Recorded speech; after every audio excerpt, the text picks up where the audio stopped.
Hi, this is Peter Knightley with medievalist.net, and I'm joined again by Kelly DeVries, professor at the Citadel and Loyola University in Maryland. He has now come out with the second edition of his well-known book, Medieval Military Technology. It's now with co-worked with Robert Smith, and thank you for joining us, Kelly. Thank you.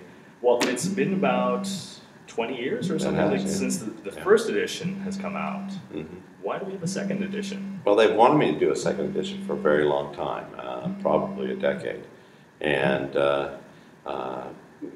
as with many studies, the studies of arms and armor, military technology, fortifications, has changed, new things have come through. And so they wanted me to update it. And University of Toronto Press then purchased Broadview, and so they made some pushes on it and so forth. And I was going to new projects rather than older ones. Bob Smith and I have written. This is our fourth book together, so we've written 3 others. And we were looking around for something after I finished our research on the sieges of Rhodes that came out last summer. The book on sieges of Rhodes came out last summer. And I said, what about rewriting this and helping me with it? And you can actually improve the arms and armor passage you know most about. He's an artifactual expert, Bob is. And I will then, also work on some of the new things that have come out on fortifications and other things like that. And it worked very well. The Robert Smith, you've worked on in previous cases. Why did you want to bring him in for this kind of work? And what kind of role does he play in forming the second edition? Well, Bob and I have as I said, written 4 books, and he was the curator of the chief curator at the Arms and Armory at the time that we met, and we began to work on our first book, which was on gunpowder weaponry during of the Dukes of Burgundy. And we just decided we found we worked well. And his expertise on artifacts coupled or very nicely with my historical research abilities and so forth. And so we began a very nice and successful co-authorship of both artillery, the Dukes of Burgundy, the medieval weaponry was one, and then recently the sieges of Rhodes, 1480 to 1522, and now medieval military technology, second edition. And I find that his abilities with artifacts and mine with history then combine nicely. We both respect each other's fields. We're both not afraid to say, no, that doesn't work. There's oftentimes he will say, no, the historical record you were interpreting doesn't match with the actual artifacts. There are other times he'll say, I think the artifact does that, and I will say the historical record doesn't sustain that.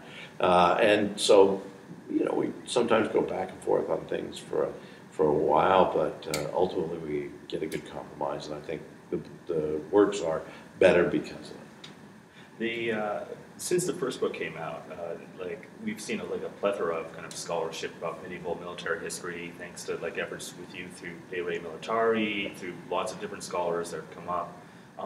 What do you think might be some of the biggest changes that we now know of dealing with medieval military technology that we didn't know when your first book came out? Well, the book has only been rewritten from beginning to end. There are parts that we've kept almost intact. There's not been a lot of knowledge of movement in certain areas of fortification studies, or say the origins of fortifications, for example.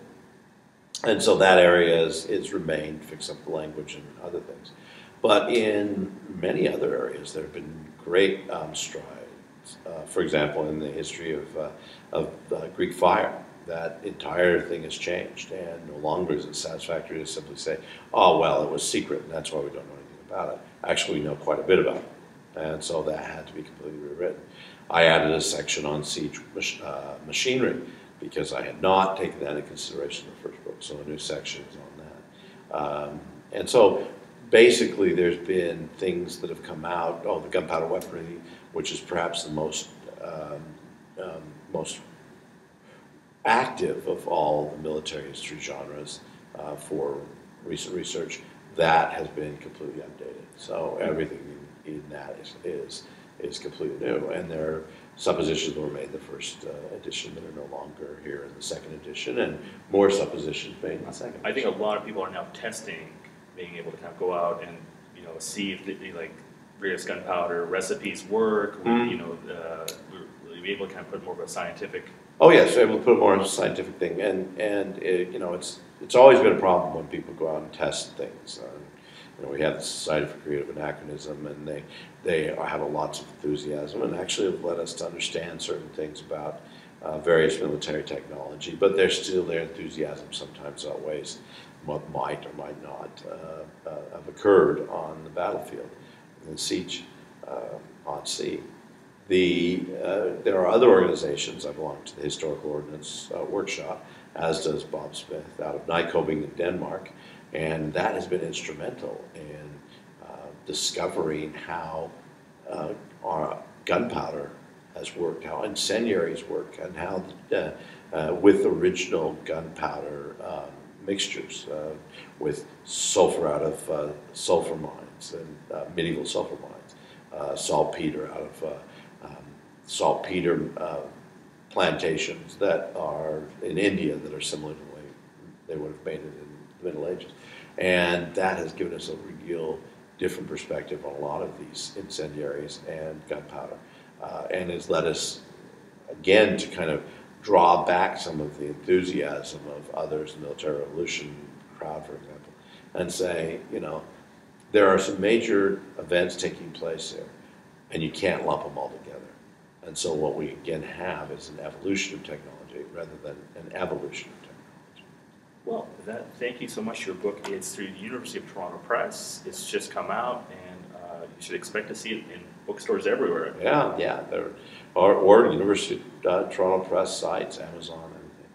Thank you very much. You bet. Thank you, Peter.